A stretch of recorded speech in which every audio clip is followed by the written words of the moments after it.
Nah, good old Avatar. A show from a different time when Western animation was kicking ass, characters were allowed to have flaws. Hey, Sokka. Yeah, fat. Also, this show is the reason why I, as a 12-year-old, was doing indoor karate.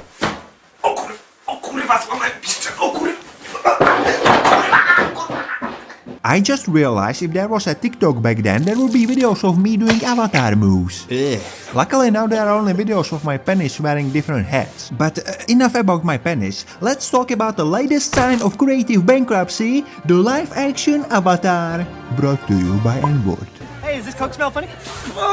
After watching this video, you will know if you want to waste 8 hours of your time. And I can guarantee you will hate children. We will go over the good, the bad, and the ugly.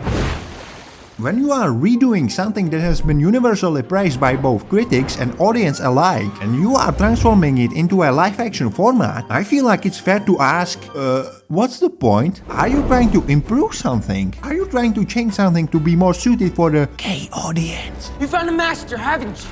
Yes. You're looking at her. Kinda cringe. Are you trying to squeeze some sweet dollars from a piece of content that has already established fan base? Well, I found out there are a couple of points to this show. Some good, some the studio may not intend it. So let's break it down, starting with the bad. Point 1. Attack on the children. Now keep in mind that he's a child, so when you are going to tweet at him, don't forget to use emojis. Listen, he looks great as Aang. When he's doing the kung fu fighting, amazing. But acting-wise, this is some of the worst acting I have ever seen. To be fair, I watch mostly porn and there are all stars in that, so it's not really fair. But this shit... I need to make sure their deaths weren't in vain. I need to follow through on what they wanted me to do. Complete my training and master all the other bending skills so I can bring balance back to the world. That was a good take. Let's not do another. Every time Aang is on screen, I find it challenging to focus on what's happening because I need to resist the urge to throw up. Did he just look into a camera?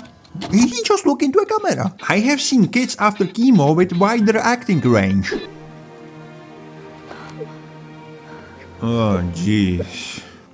Can somebody slap this kid? He isn't even crying. My whole life. Well, it's better, I guess. You might think that I'm just exaggerating. Yeah, but not that much. This guy is the main star, and he's the worst actor in the whole show. Every aspect of the show can be 10 out of 10, but if he can act, it will never work. You think Stanley Kubrick would let this slide? There are plenty of other child actors that would kill for the role. Honestly, they should just shave Bella Ramsey. Say what you want about her mental illness, but her acting is fucking great. This guy sucks Sky by some dick. Oh my god, he's just a child. He knew what he was getting into. To find out that you are going to be the Avatar Aang. Actually, when I booked it, I had no clue it was the show. This is a cartoon show aimed for kids. Hey! That's my boat! Of course, weird, talentless men children on internet will attack him. That's Hollywood, baby! At least water, you have like what is friends, this? family. He's Air, funny you're and all alone, energetic. man. What the fuck? Like, I think this guy should play Aang. Where was this guy this whole time? What did you fucks do to him, you fuck? Cartoon Aang is hyperactive kid with superpowers. This guy feels like he was raised by a bunch of old dudes who didn't have their flutes blown for decades. This Aang is boring, too serious. The actor, it's like he can read the lines, More than he could do before. he can express the emotions, but he can't do it all together. 90% of the time when he tries to emote, it's just... How do I do this without causing so much pain? Speaking of which, only one who can match Aang in his acting is Katara. And when these two fucks get together... We have to prepare for whatever they throw at us next. And so stop worrying about the past and start thinking about what you still have to do. In a few minutes, bitch. If you would tell me that Tommy Wiseau is their acting coach, I wouldn't believe you. Tommy is way better than this. You're a real waterbender, Katara. I thought that Pussybender Sokka is great acting-wise, but I don't know if it's just the fact that these two are just horrible, so he looks great in comparison. I don't know. Let me know. Good thing about Aang and Katara sucking at acting is that you can improve that. And if they are not gonna get better, you can always hire like bald midget. What is Van Troyer doing anyway? Oh, he's dead. Oh. Point 2. They fuck the best aspect of the cartoon. Somewhere in episode 2, Aang goes all transvestite and turns into Kyoshi and starts fuck shit up. And I was watching that, I was like, I don't remember this part. So I went and I made terrible mistake. I went to rewatch the cartoon. The joy, the chemistry between the characters, the heart. I'm missing all these small things like Aang sticking out the tongue when he does something. I was kinda surprised because I didn't remember there was so many scenes where they just fuck around. They spend so much time together, and I realized this is it. This is what makes the cartoon so special. These small moments. You spend so much time with the characters when they're just doing the mundane things. You start to relate to them, you care for them, and then the fights and emotional moments hit so much more, because these moments are earned. In live action, half of the time they spend apart, and then when they try to have the emotional payoff, it feels forced and cringe. Plus, the acting is shit. But as with the shitty acting, this could also be fixed. The creators just need to go outside and watch children how they play. And watch them closely. They need to add way more scenes when they are just being kids. Point 3. List of small things that piss me the fuck off. Weird jumpy editing. Katara is in a city, cut, and all of a sudden she is in some sort of forest with ammo hood. The fuck? How did you get there? The pacing between the scenes is terrible. It's like it's edited by Edward Scissorhands. You fuck. I'm not big of a fan of mixing up the episodes and cutting certain things out. You fuckers should be careful with that. For me as a casual, it's, you know, jarring. But for the hardcore fans, you might cut something they really like and you might be careful with that. There are psychos out there. Why Aang doesn't practice waterbending with Katara? How the fuck is Aang flying?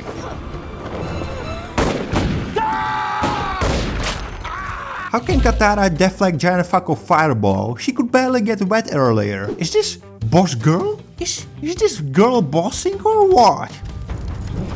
How can you kick open a steel shackles? Did Retard came up with that part? Why Kyoshi went all Captain Marvel and fuck shit up? I think it would be cooler to see OnlyFans girl defending themselves. It undermines OnlyFans girls and pisses off man babies like me if you gender bend. Don't do that again. Or else. You wouldn't believe what Fire Nation spies are wearing. Red coat. Did Retard came up with that part? What's wrong with your face?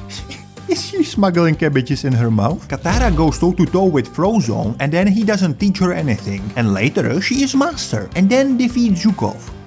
What was the point of bitching about not training her if she is great at everything? Stupid fucking retard-ass dialogue for stupid retarded fucks. Example, this guy came to the realization that Zuko saved 41 Division because Pirog told him.